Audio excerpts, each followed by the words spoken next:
Bonjour, je voudrais adresser un petit message aux gens qui regardent mes vidéos, et ceux dont je les remercie. J'avais fait il y a quelque temps une vidéo où je laissais paraître un petit peu mon désaccord avec les dérives commerciales de certains youtubeurs. Ça se confirme. Moi j'étais au salon de Clermont-Ferrand, bon, on voit tous ces youtubeurs vedettes, voilà, avec leur clientèle, c'est un peu fatigant, c'est pas du tout ma tasse de thé. Bon, jeunes gens qui espèrent gagner leur vie ou récupérer quelques centaines d'euros de pourboire. Le plus fatigant, c'est sans doute comment dire, cette mendicité. Alors j'ai vu, vous savez, vous connaissez le système Tipeee, puis il y en a d'autres. Tipeee qui a été inventé donc par monsieur Goldman, Michael Goldman, le fils de Jean-Jacques Goldman, l'homme de l'or, les gens qui font beaucoup d'argent, hein, qui savent faire de l'or et de l'argent. Donc voilà, Tipeee, on donne de l'argent à des gens qu'on ne connaît pas, lui il prend, enfin bon bref. Je ne comprends pas. Je vois des gens dire bah, donnez-moi quelques aumônes pour que je m'achète un appareil photographique qui fait des vidéos. Certains même veulent se payer un bateau, alors qu'ils en ont déjà un. Alors je ne comprends pas l'idée de se dire j'ai 30 000 abonnés, s'ils me donnent 2 euros chacun, j'ai 60 000 euros. Enfin bon, je ne sais pas dans quel monde on vit. Moi, je suis dans ma 60e année. Je travaille depuis 42 ans passés et c'est pas fini. Voilà, c'est quelque chose qui échappe à mon entendement. J'aime la gratuité, moi, dans cet échange. Voilà, des gens qui montrent ce qu'ils font, ils ont des idées, ils ont trouvé un bricolage, ils ont trouvé un spot, ils ont attrapé un beau poisson, veulent le partager de façon simple et sympathique. Bon, ça me va. Après, flatter une clientèle, l'entretenir, répéter toutes les semaines que pour animer à l'heure, il faut l'envoyer dans l'eau, puis il faut tourner la manivelle pour qu'il revienne. Bon, ça va, on savait. J'ai un peu de lassitude. Donc j'ai décidé d'arrêter de regarder ces chaînes-là, même si ces youtubeurs sont sympathiques par ailleurs.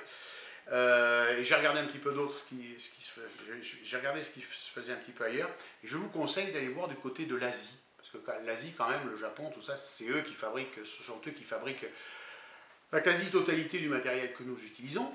Ils sont de fabuleux pêcheurs et ils ont des spots et des techniques de pêche et des résultats proprement époustouflants.